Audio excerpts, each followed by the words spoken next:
Excuse me, ma'am. We need to ask you a few questions about the incident upstairs. Ma'am, you are causing a disturbance. You need to come with us now. I am not causing a disturbance. What is this about? People assumed was borrowed until she opened her mouth. The night manager froze mid-sentence when she approached the front desk. His smile thinned. Ma'am, guest used the side entrance after 10. Her keycard gleamed in her palm. I am a guest. He glanced past her to the white couple behind. Their keycards scanned without question. The officer posted near the elevator. Hotel security, or maybe local police on contract, started walking over. Hand brushing his belt, ma'am, he said, voice like static. We've had complaints about non-guests loitering. I'll have to ask you to leave. People turned. Phones lifted, recording. Amara's throat burned, but her tone stayed flat. Call your manager. I am the manager, the man behind the desk snapped. Then came the sentence that would loop on every network before midnight.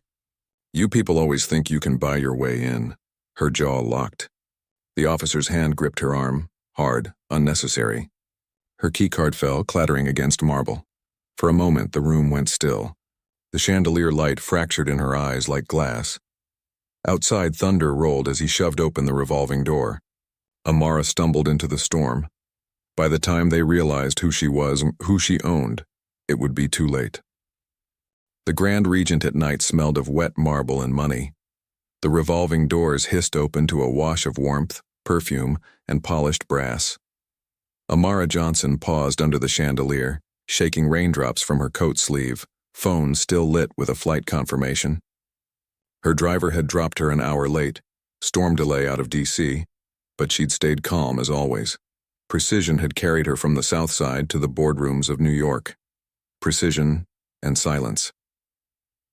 At the reception desk, 2 attendants chatted with a couple checking in. The man's laughter, rich, nasal, carried across the lobby. Amara waited, phone in one hand, reservation open. When the line cleared, she stepped forward. Evening, she said. Amara Johnson. Reservation under my company, Ascendant Holdings. The young clerk blinked. Ascendant, 1 moment, ma'am. His fingers hesitated on the keyboard, glancing up again. Could you show ID? She slid her license across the counter, her other hand already reaching for her Amex. The clerk barely looked at the card before glancing toward the uniformed security officer by the elevator. He leaned in slightly. You're sure you're at the right hotel? Amara's smile didn't move. I'm certain. The other attendant, a woman, stepped back, whispering something that sounded like protocol after 10. The officer began walking over, hand grazing his belt. Problem? Amara asked. Just verifying credentials, the clerk said. You understand we've had incidents. Incidents involving women in suits with prepaid executive suites? Her voice stayed measured, even as heat pressed behind her temples. The officer stopped beside her. Ma'am, guests use the side entrance after 10. Can I see your room key? I'm checking in, she said, lifting her keycard confirmation. You can scan this. He didn't take it. I'll need you to step aside. People had started watching. The couple who'd just checked in turned toward the scene. The man frowning. The woman pretending not to look. A concierge whispered into his radio. Somewhere above them, thunder rolled. Amara set her phone. On the counter, screen bright with her name and reservation number. Scan it, she said again. The manager appeared from the back office. Silver tie, expression fixed somewhere between hospitality and contempt. What seems to be the issue? She's claiming she has a reservation, the clerk said. Claiming? Amara repeated. The manager's eyes flicked to her briefcase, her skin then back to the monitor. We've had a few people wandering in tonight. Security, can you... I'm not wandering, she said. I'm checking into the suite I paid for. The officer's tone flattened. Ma'am, I'm asking politely, step away from the desk. Her pulse kicked once, sharp in her throat. You can look up the name, she said quietly. AMA. Ma'am, he cut in. Don't make this difficult. She laughed once, breathless. Difficult? The officer's hand closed around her arm, firm, rehearsed. The room went silent. Her phone slid from the counter and hit the floor with a sound that cracked through her. The screen went dark. "Let go," she said. He didn't. "Outside. Now." The clerk turned away. The manager exhaled, relieved, as if order had been restored. Somewhere, a guest lifted his phone, camera red light blinking. Amara's heels slipped against the marble as he pulled her toward the door. Every motion felt slowed. The soft scrape of her coat, the cold air as the revolving door spun, her reflection breaking apart in glass panels. "Call your manager," she said again, her voice steadier than her breath. The man behind the desk sneered. "I am the manager." Then, like a blade through water, "You people always think you can buy your way in." Her vision tunneled, the chandelier blurred. Outside, rain stung her face. The officer's hand released, shoving the door open wider. She stumbled into the storm, coat clinging to her shoulders. Behind her, the lobby sealed itself again, warm, bright, unbroken. Lightning flickered across the glass, and for an instant she saw herself reflected in it, soaked, furious, nameless. The city roared, and Amara Johnson understood exactly what would come next. Rain carved silver lines down the windshield of the black sedan. Amara sat motionless in the back seat, coat draped over her knees, the faint hum of the engine masking her pulse. Her driver kept glancing at her in the mirror but didn't speak. The wipers beat time, steady, mechanical, too clean for the chaos under her skin. Her phone vibrated again. She didn't reach for it. The screen lit her reflection. Eyes wide, lashes clumped with rain, jaw locked tight. The video already had captions. Someone had uploaded it less than 20 minutes after she'd been shoved. Outside, black woman thrown out of Grand Regent Hotel. "You. People think you can buy your way in," her. Name wasn't in the headline yet, but it would be. Ascendant Holdings wasn't a company that stayed invisible for long. She finally unlocked the phone. Messages poured through. Her assistant, her communications chief, 2 board members. "Are you all right? We need to discuss response strategy. Stay offline." She scrolled until one name froze her thumb. Marcus, PR. "Marcus. Video's viral. You need to call me before this blows." The driver's voice broke the silence. "Home, ma'am." Her reply was slow, contained. "No, office." "Yes, ma'am."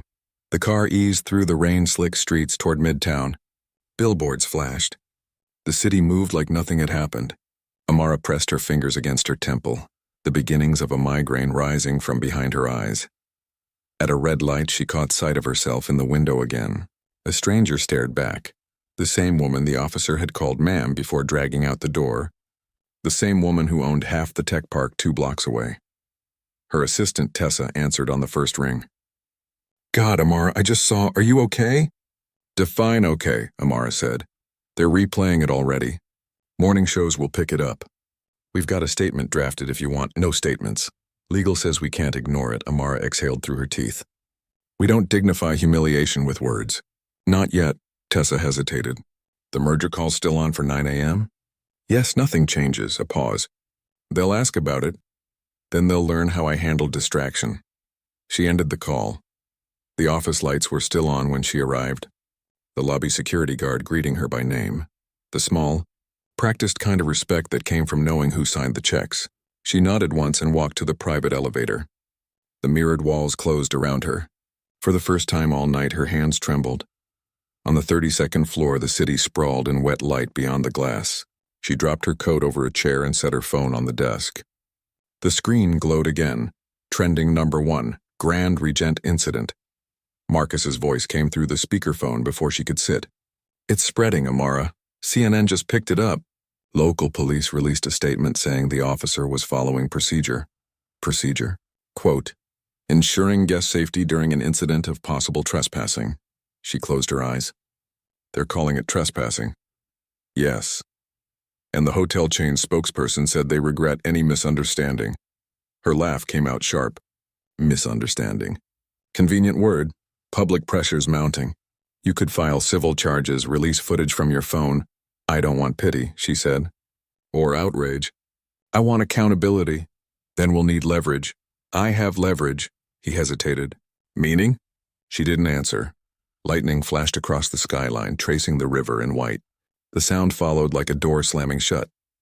For a long time, Amara stood by the window, arms folded. The humiliation replayed itself in fragments. The officer's hand, the manager's tone, the strangers pretending not to see. Not a single voice had spoken for her. She whispered it aloud, testing the shape of it. Not one. The intercom buzzed. "Ms. Johnson?" The night receptionist said. "Detective Parsons from Midtown PD on line 2. He says it's about the hotel incident." Amara's spine stiffened. "Put him through." The line clicked. "Ms. Johnson," a man's voice said, low and professional. "Just wanted to confirm, you're the individual removed from the Grand Regent earlier tonight?" "I am." Officer Daniels filed a report. Claims he followed security procedure due to a suspected breach. "We're just checking if I exist." She cut in, silence on the line. Then stiffly, "We're verifying details. No charges filed, of course. I just need to note your statement. You have my statement." He cleared his throat. "Ma'am, I'm sure you understand these things can escalate. If you post publicly, I don't need your advice." "Detective," click. She hung up. The rain outside had stopped, leaving the city smeared with light. Amara turned from the window, crossing the room in measured steps. She opened her laptop.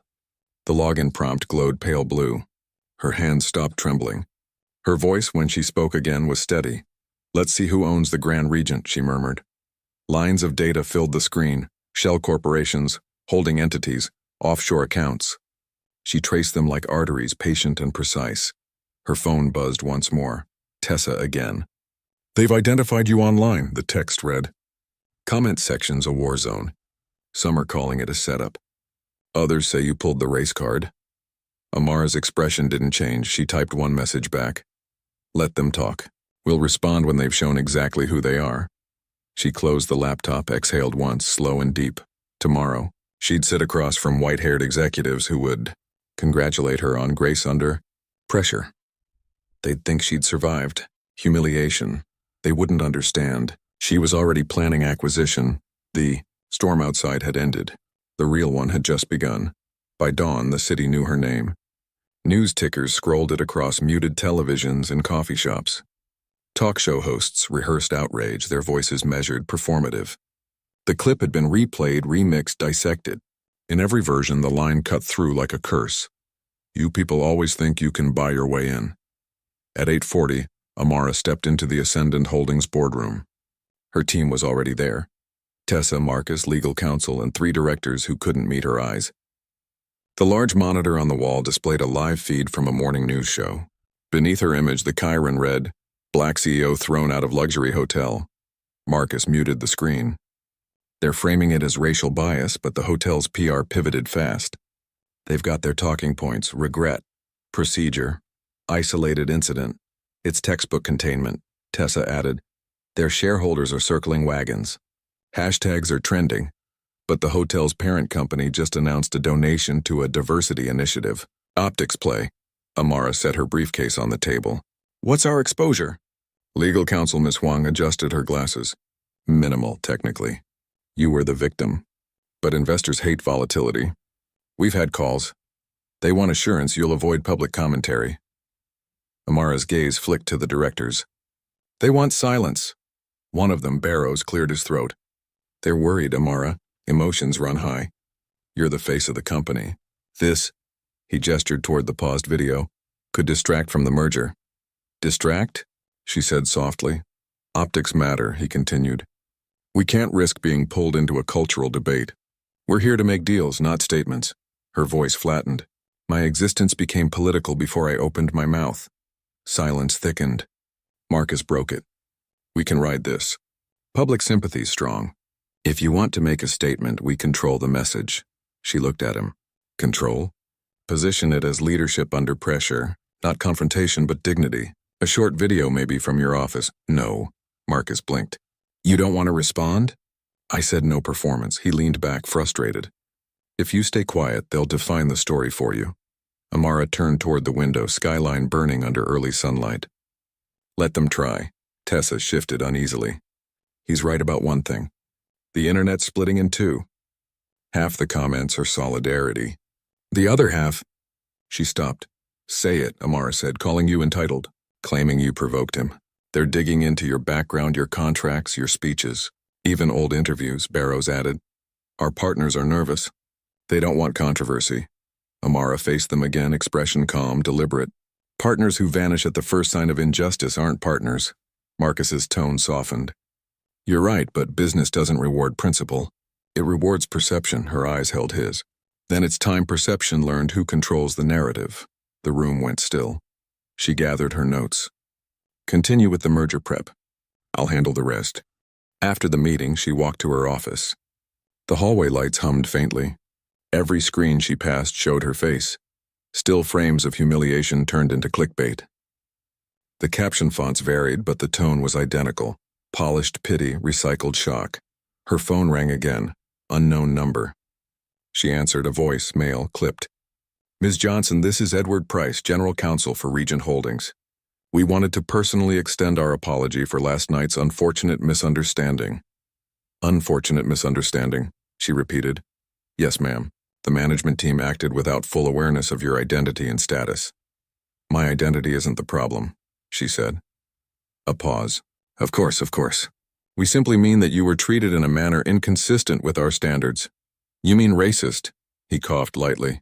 I wouldn't characterize it that way. I would. The silence stretched.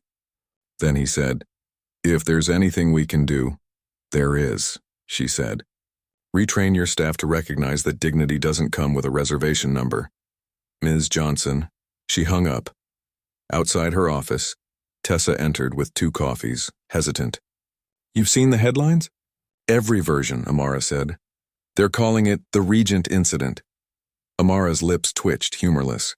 Incidents make people comfortable. They imply endings, Tessa lowered her voice. What if this never really ends? Amara's reply was quiet. Then we keep it open until they can't look away.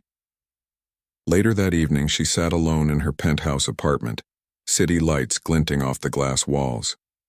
News anchors still replayed the footage in loops. She muted the TV and let the silence fill the room. Her phone buzzed.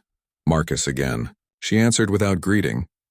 Legal says the officer's name's been released. Daniels, he's on paid leave pending review. Of course he is. And the manager? The one who said the line? Still employed, Marcus said. They're framing him as emotionally distressed. Amara closed her eyes. Distress is a luxury, Marcus hesitated. You sure you don't want to take their offer? Public apology, televised handshake. It'll end the noise, her voice sharpened.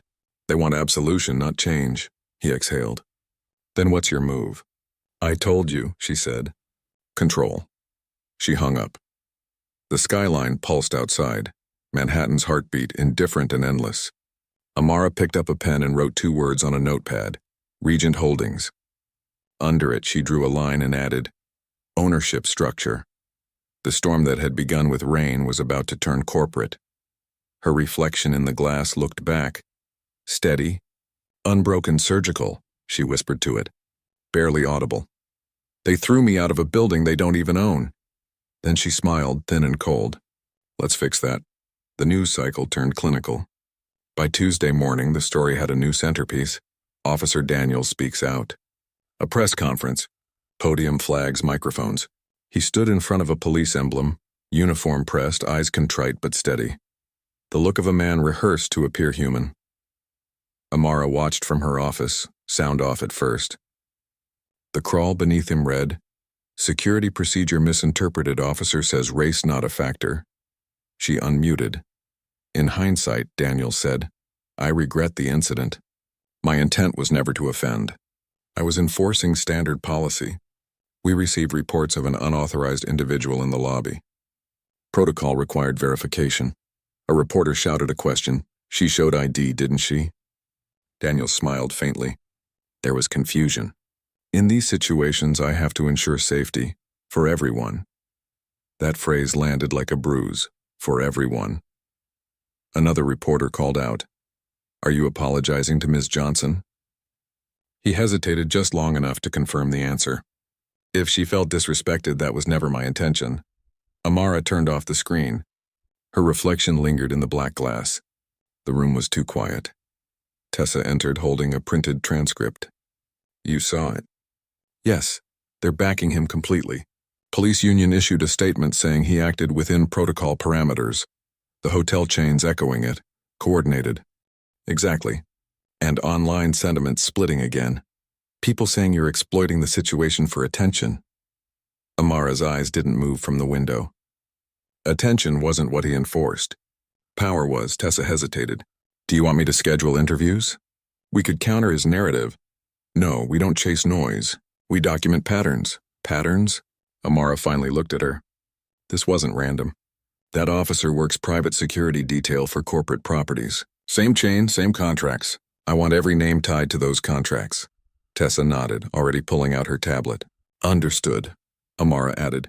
And trace Daniel's employment record. Disciplinary actions, complaints, anything internal? Tessa blinked. Won't that ruffle institutions? Amara interrupted. That's the point. Tessa left wordlessly.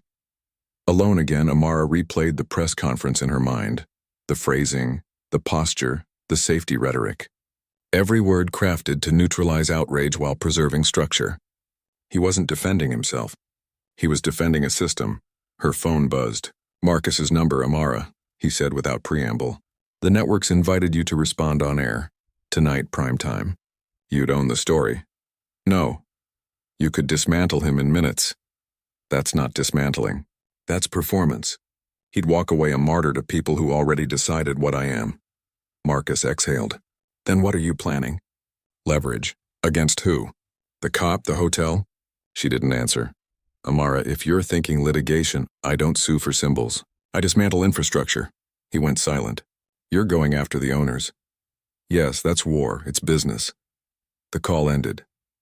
Late afternoon sunlight stretched across her desk. The air smelled faintly of ozone from the earlier storm.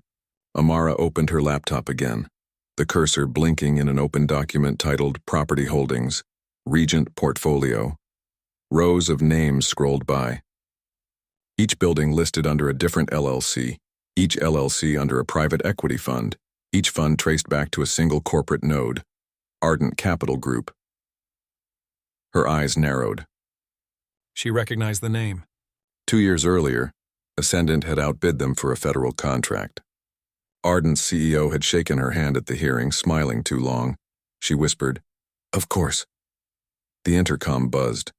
"Ms. Johnson," Tessa said, "your mentor's on line 1, Mr. Lawrence."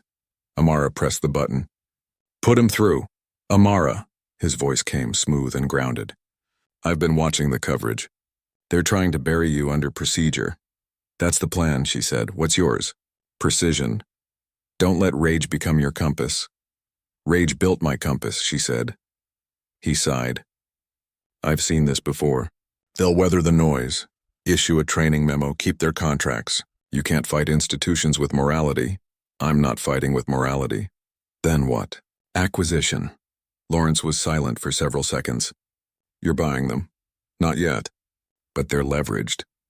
They took too much debt pre-recession. Their assets are bleeding value. You realize what that means if you succeed?" "Yes. It'll make headlines. I'm counting on it."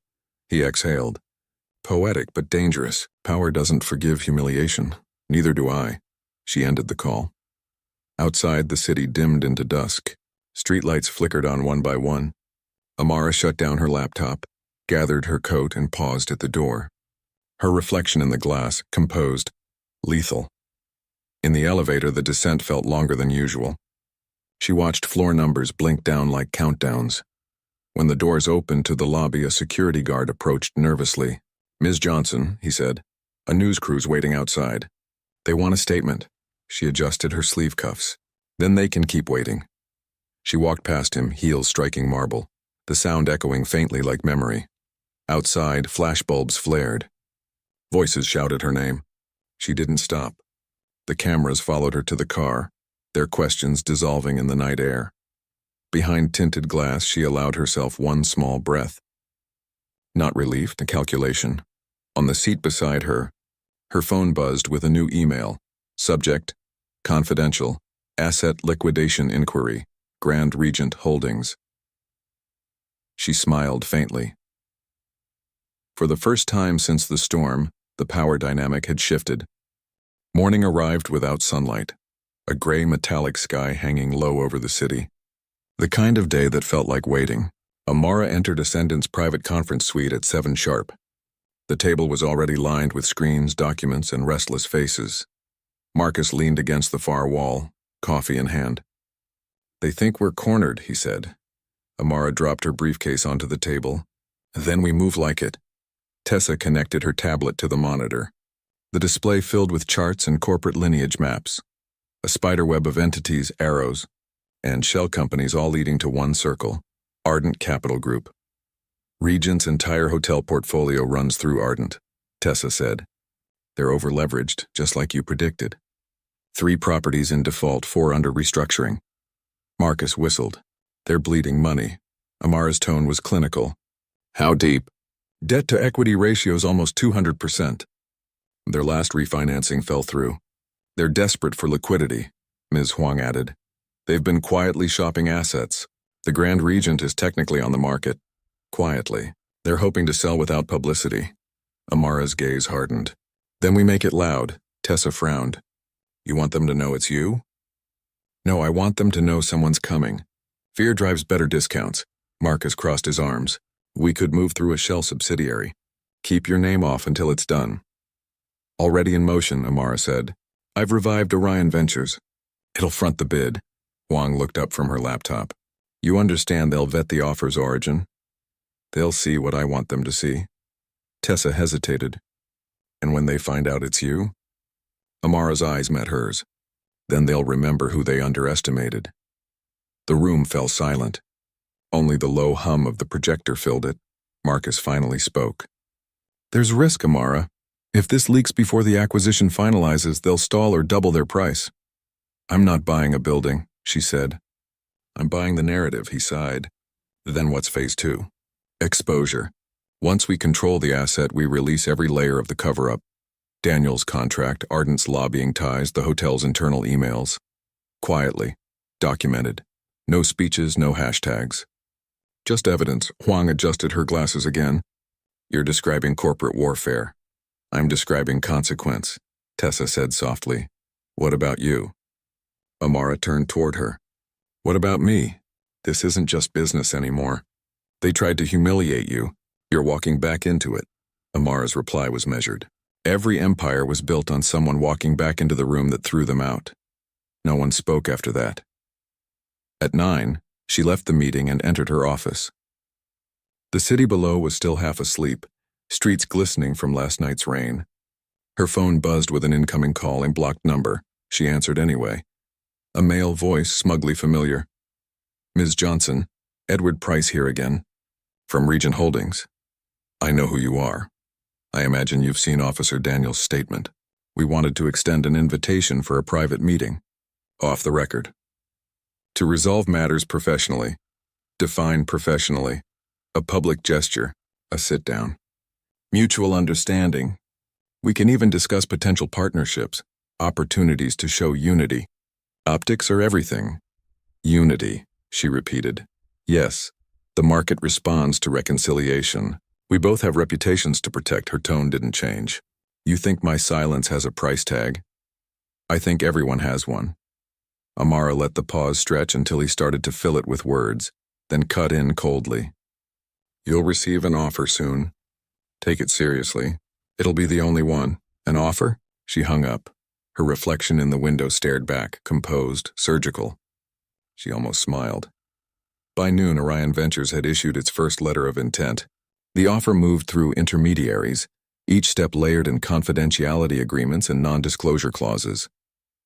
Within 2 hours, Ardent's internal channels were buzzing. Marcus appeared in her doorway. They took the bait. "I've got a contact inside Ardent. He says they're scrambling. They think it's a Middle Eastern investment fund." "Good," she said. "Keep them uncertain." He nodded, studying her face. "You're calm." "I've been humiliated before," she said quietly. "Humiliation passes. Ownership doesn't." At 3, the story shifted again. Daniels filed a defamation complaint against unknown social media accounts for damaging his reputation. The police union backed him publicly. The clip played on every network. Amara muted the TV. The timing was predictable. "Distraction tactics," she called Tessa. Draft a memo. Internal only. Title, Institutional Resilience. Outline what happens when systems protect misconduct.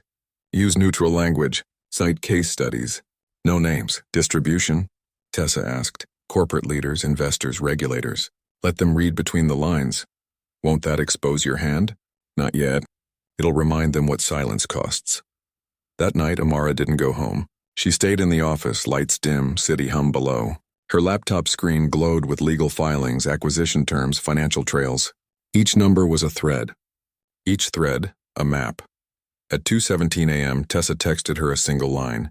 They've accepted preliminary negotiations. Amara leaned back, exhaustion settling like weight on her chest. For a brief moment, she closed her eyes. The memory of the lobby replayed. The cold floor, the officer's grip, the sound of her phone hitting marble. Her breath came slow, controlled. Precision, she whispered to herself. The next morning, the papers ran a headline she hadn't expected yet. Anonymous investor eyes majority stake in Grand Regent parent company. Subheadline, Market insiders speculate acquisition could reshape luxury hotel ownership in the Northeast. Marcus burst into her office. You see this? They're panicking. Ardent's stock jumped 5 points, then crashed. Somebody leaked it. Let them speculate, Amara said. It drives fear. He stared at her. You planned this. I planned visibility. He lowered his voice. You're going to buy the hotel that threw you out. She didn't answer, because for the first time since that night, it wasn't about the hotel anymore. It was about a system that thought it could define worth, and a woman who'd learned how to buy it out from underneath them. The conference room at Ardent Capital's headquarters smelled of wealth. Polished wood, filtered air, old money disguised as modern efficiency. 10 men and 2 women sat around the table, eyes on the projected valuation charts. None of them knew the true buyer. At the far end, Edward Price cleared his throat. We've received a formal bid from Orion Ventures. Terms are aggressive, but liquidity at this level could stabilize our books before Q4. One of the directors adjusted his cufflinks. Orion, never heard of them. Price shrugged. New private equity firm. Based in Dubai, apparently. Anonymous capital pool. The chairman, Gerald Lang, tapped his pen. Anonymous capital is always dangerous. Who's backing it? Unknown. The holding structure's tight. Cayman fund through an offshore trust. Lang leaned back. Still, if it gets us solvent, we don't ask too many questions. Move forward with due diligence, the rest nodded. The deal was already halfway through the door. Across the city, in Ascendant's top-floor suite, Amara watched the live stream of the Ardent meeting through an encrypted feed. Marcus sat beside her, tension coiled. They're moving, he said. Faster than expected. He looked at her. You're watching men gamble with your humiliation? No, she said. I'm watching them price it. Tessa entered, tablet in hand. We've got a problem. Rumors say Orion's fronting for a woman. Social media sleuths are digging. Amara didn't look surprised. Let them dig. Marcus frowned. You're okay with exposure? I'm not hiding. I'm timing. The door opened again. Ms. Huang stepped in, holding a stack of documents. The legal path's clear. If we move now, Orion can finalize the purchase within 72 hours. After that, disclosure laws will reveal the beneficial owner. Marcus blinked. That's you, Amara nodded. Exactly 72 hours of invisibility. That's all I need. 3 days later, the boardroom at Ardent felt electric. Numbers flashed. Negotiations blurred. Lawyers spoke in code, accountants in absolutes. Orion Ventures representative and a quiet man named David Cho, paid well for discretion, presented the revised offer. $280 million, he said, all cash. No contingencies. Closing in 10 days. Lang raised an eyebrow. That's higher than expected. Cho smiled slightly. Liquidity has value. Price leaned forward. And the buyer remains anonymous? For now. That's part of the charm. Lang looked around the table. Gentlemen, this might be our only chance to clean our balance sheet. A vote. Unanimous approval. Lang extended his hand across the table. Tell your client we accept, Cho nodded once. They'll be pleased. That evening, in a quiet penthouse office overlooking the East River, Amara received the encrypted confirmation. Deal approved. Closing initiated, she didn't smile. She simply said, good. Marcus let out a low whistle. You just bought the Grand Regent Hotel, Amara corrected him. I bought Ardent Capital's shame. Tessa, seated nearby, looked both stunned and uneasy. It's poetic, but what next? You reveal yourself. Walk into their lobby again? Amara's tone was measured. Revelation isn't revenge. It's exposure. Once the paperwork clears, we'll control not only the hotel, but their contracts, their statements, their silence. Marcus stared. You're going to make them publish the truth? Not publish, she said. Acknowledge, he gave a dry laugh. You've turned racism into a hostile takeover. Amara met his eyes. No. I turned survival into strategy. The news broke 48 hours later. A leak planted by a journalist Amara had quietly tipped. The headline ran across financial wires first, then mainstream outlets. Anonymous firm acquires troubled Ardent Capital subsidiary. Grand Regent chain to change hands. On television, commentators speculated. Middle Eastern investors? Asian conglomerate? Hedge fund power play? Social media churned theories. A few users posted side-by-side images. Amara Johnson's face and Orion Ventures' Dubai registration date. Comments flooded in. No way. If it's her, that's empire-level payback. By morning, Ascendant's inbox overflowed with requests for comment. Amara issued none. In Ardent's boardroom, panic flickered. Price slammed a folder shut. We need to know who she is. If it's that woman, Lang cut him off. It doesn't matter now. The contract's binding. Binding or not, this is suicide, Price snapped. If it's public that we sold to her. It'll look like diversity progress, Lang interrupted dryly. Let them celebrate, Price's jaw tightened. She humiliated our officer. Lang's smile was thin. He humiliated himself. That afternoon, Amara stood before a mirror, fastening a single pearl earring. Her assistant entered quietly. They've called you from 3 networks. Everyone wants a statement. Amara adjusted her cufflinks. They'll get one soon. But not with words. Marcus joined them at the door. You're really doing this? Yes, he hesitated. You're calm for someone about to own her oppressor's empire. I'm not calm, she said. I'm deliberate. She looked past him out the window, the skyline cutting sharp against the evening clouds. The system doesn't change when it apologizes. It changes when it answers to someone it once dismissed. Marcus nodded slowly. And tomorrow? Tomorrow, she said, they meet their new employer. That night, Ardent's official statement hit the news. Effective immediately, ownership of Grand Regent Hotel Group has transferred to Orion Ventures LLC, an affiliate of Ascendant Holdings led by CEO Amara Johnson.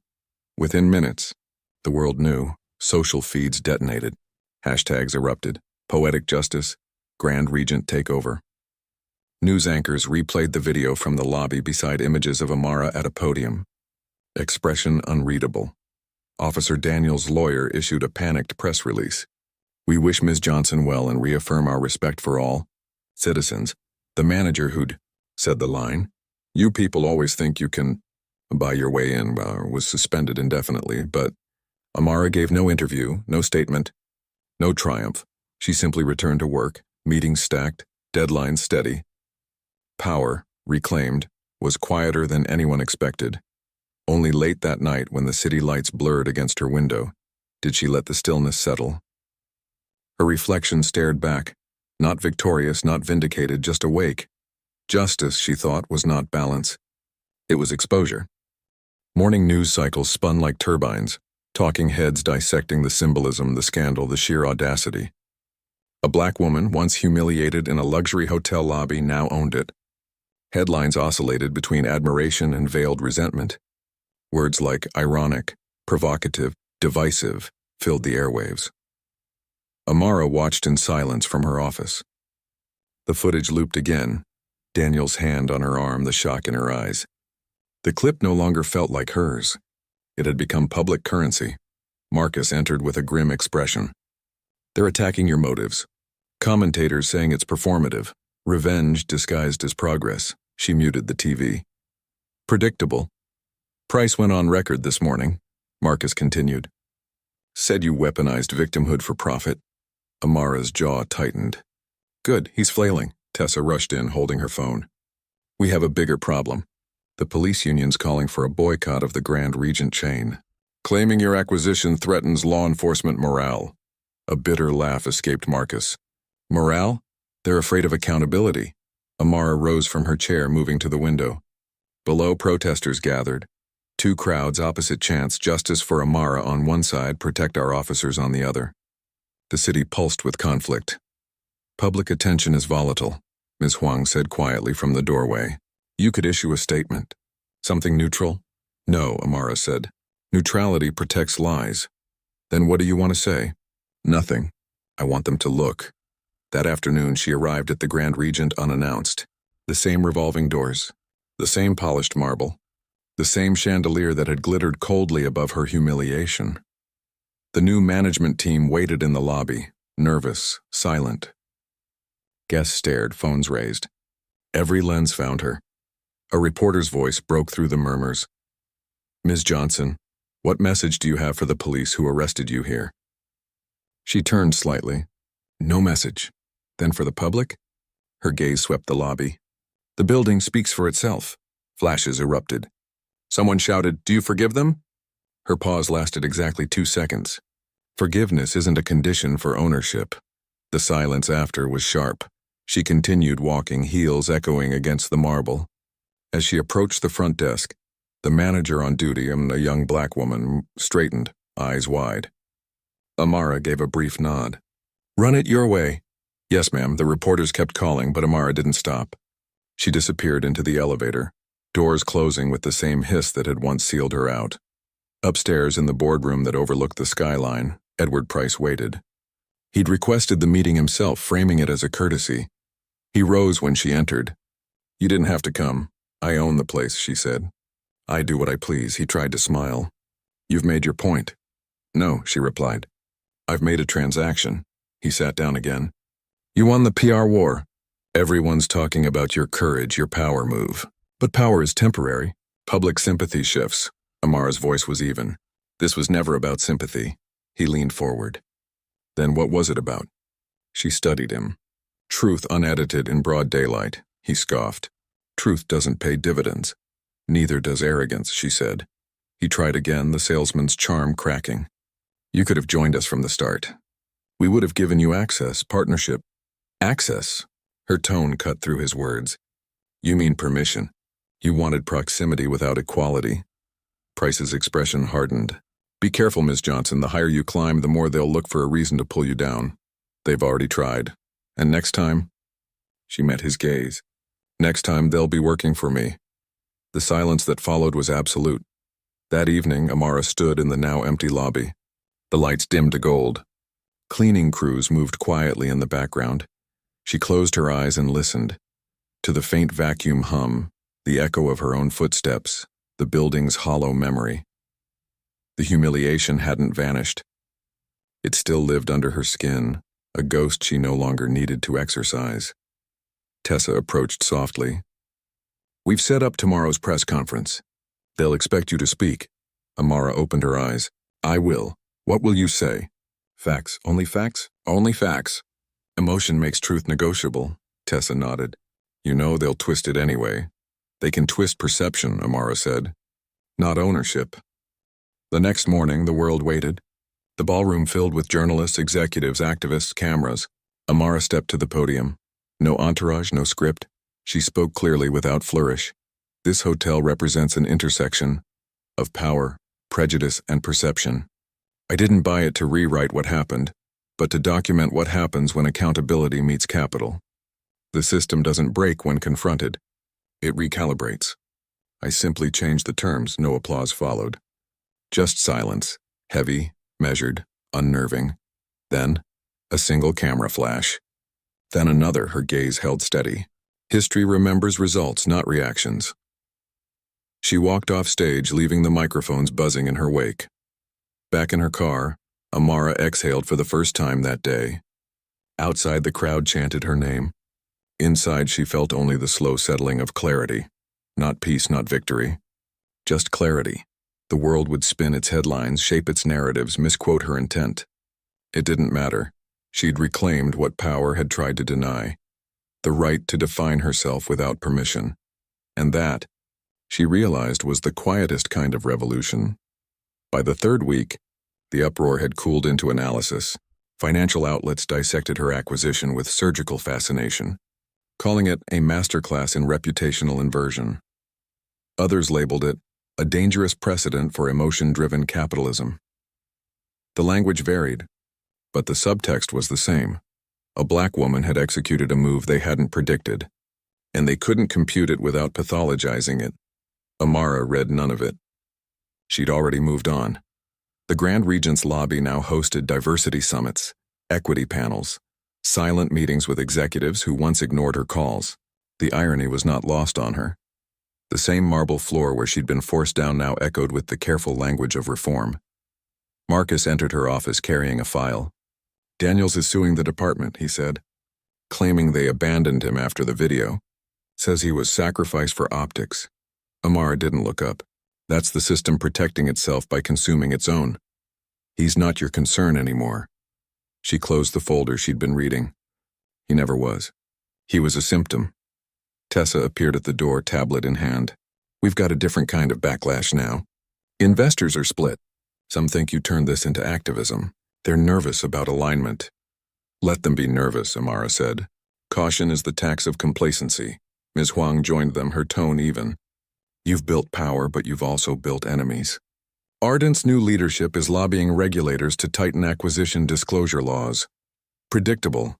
They're framing it as a fairness issue." Amara finally looked up. Fairness was never their business model. Later that evening, she walked the hotel corridors alone. The walls gleamed under soft lighting, new art replacing the sterile opulence. Photographs of city workers, nurses, and street vendors lined the hallway, quiet tributes to dignity. She stopped near the suite where she'd been thrown out. The door was unmarked now. A cleaning staff member emerged, startled. "Oh, Ms. Johnson, sorry, I didn't expect you here." Amara nodded. "No need to apologize." The woman hesitated, then said, "I saw that video back then. I never thought I'd work for the person they tried to humiliate." Amara studied her expression. Not pity, not awe, just steady recognition. "You work for yourself," she said. "I just signed the checks." The woman smiled faintly. "Still, feels different walking these halls now." It should. The next morning brought an unexpected email. Subject line inquiry, Federal Oversight Committee. Marcus read it aloud. "They want you to testify, publicly, on systemic bias in corporate and law enforcement partnerships." Amara leaned back. "So they've moved from ignoring me to needing me?" "Testifying puts you back in the spectacle," he warned. "They'll try to reduce you to a symbol again. Then I'll speak like an executive." The hearing room in Washington was crowded, cameras flashing. Senators murmured. Aides shuffled papers. Sound techs adjusted microphones. Amara sat alone at the witness table, immaculate in a charcoal suit. Her statement was brief, surgical. The night at the Grand Regent was not an isolated failure of one officer or one institution. It was an ecosystem functioning as designed, to protect comfort over justice. "I didn't fight it with outrage. I fought it with ownership. Systems understand only leverage."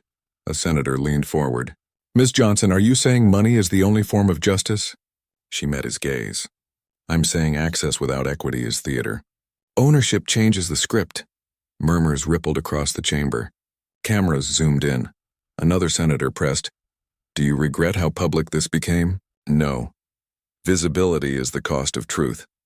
They continued questioning, probing tone, political posturing. She gave them precision, not emotion. When it ended, the headlines that followed were sterile. CEO delivers stark testimony on structural bias.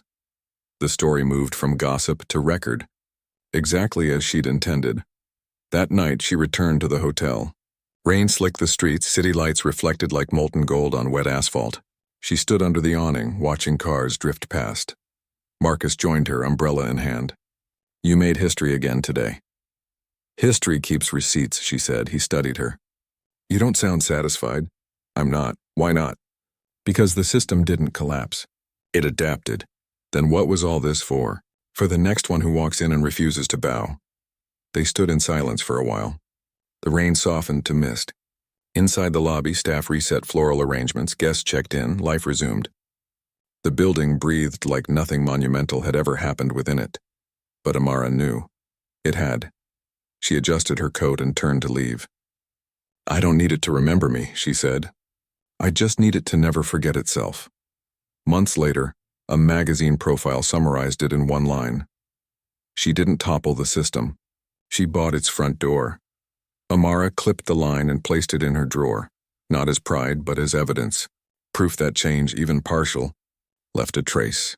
And though the world moved on quieter now, the Grand Regent remained what it had become, a monument not to victory, but to the permanence of consequence. 6 months later, the Grand Regent had stabilized. Bookings up, staff turnover down, coverage normalized. The outrage cycle had burned itself out. Public fascination moved elsewhere. What remained was infrastructure, policy, accountability, quiet permanence. Amara sat alone in her corner office. The city stretched beneath her, soundless through triple-glazed glass. A report glowed on her screen. Profit margins recovering, investor sentiment steady. Everything working as planned. Still, the silence pressed. Marcus entered, a folder in hand. "Final audit clean, we're officially through." She signed without looking. "Good," he hesitated. "You haven't been to the lobby in weeks. I've seen enough marble for a lifetime." He gave a half smile, then his tone shifted. "You know, people still expect a statement, something reflective. A memoir deal, a foundation. They think you should build a movement." "I built a precedent," she said. He nodded, but stayed. "You lost a lot, too. Privacy, peace. Even allies." She finally looked up. "Power isolates. It's the exchange rate." He studied her for a moment. "Was it worth it?" She didn't answer immediately. Her gaze drifted to the skyline, sunlight slicing through high-rise glass. "Worth isn't the right word. Necessary is." Later that day, she attended a staff meeting at the hotel. Routine updates, performance charts, renovation plans. The new manager, the young black woman from before, presented with precision.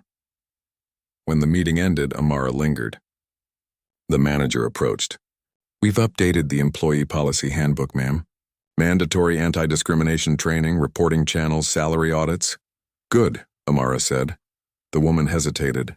"We also replaced the plaque in the lobby." Amara's brow lifted. "Plaque?" "Yes, the old one listed founding donors. The new one lists principles, equity, dignity, transparency." Amara paused. "Show me." They walked to the lobby. The marble gleamed under morning light. Near the entrance, a new bronze plate caught the sun, engraved in clean serif letters. "This space belongs to everyone who was told they didn't belong."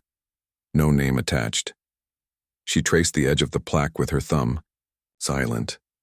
The manager said quietly, "We didn't put your name on it because we thought you wouldn't want it." You were right. Outside, the press had thinned to nothing. No cameras followed her now. She walked the street anonymously, blending back into the current of city life. The anonymity felt heavier than she remembered. At a crosswalk, her phone buzzed. A message from Tessa. "Board-approved new community investment initiative." "You were right again." She typed only one word back. "Proceed." The light changed. She crossed, lost in the crowd. For the first time in years, she realized she had no next move. The machine she'd built ran on its own. Control no longer required her constant presence. It should have felt like freedom. Instead, it felt like aftermath. That night, she returned to the rooftop of the Grand Regent. The city shimmered below, indifferent and endless. She remembered the night she'd been dragged out, the sound of breaking glass, the weight of strangers' eyes. Now the same skyline stretched before her, unchanged, untouchable. Marcus found her there. "You disappeared from your own celebration." "I prefer altitude," she said. He leaned on the railing. "It's done. You proved your point." "It wasn't a point," she said. "It was evidence." He looked at her. "Evidence of what?" "That power can shift hands without changing form." He frowned. "Then what's left?" "Maintenance," she said. "The slow kind. The unglamorous kind." He nodded, quiet. "Still feels like you should allow yourself a win." This wasn't a win. It was a correction. They stood there, the wind rising between glass towers. Later, she walked back through the empty halls. The lights dimmed automatically, sensors following her path. The silence was total. She stopped at the exact spot where it had all started, the intersection of tile and memory. The place where her phone had hit the floor. She stood there a long time, then crouched and touched the marble.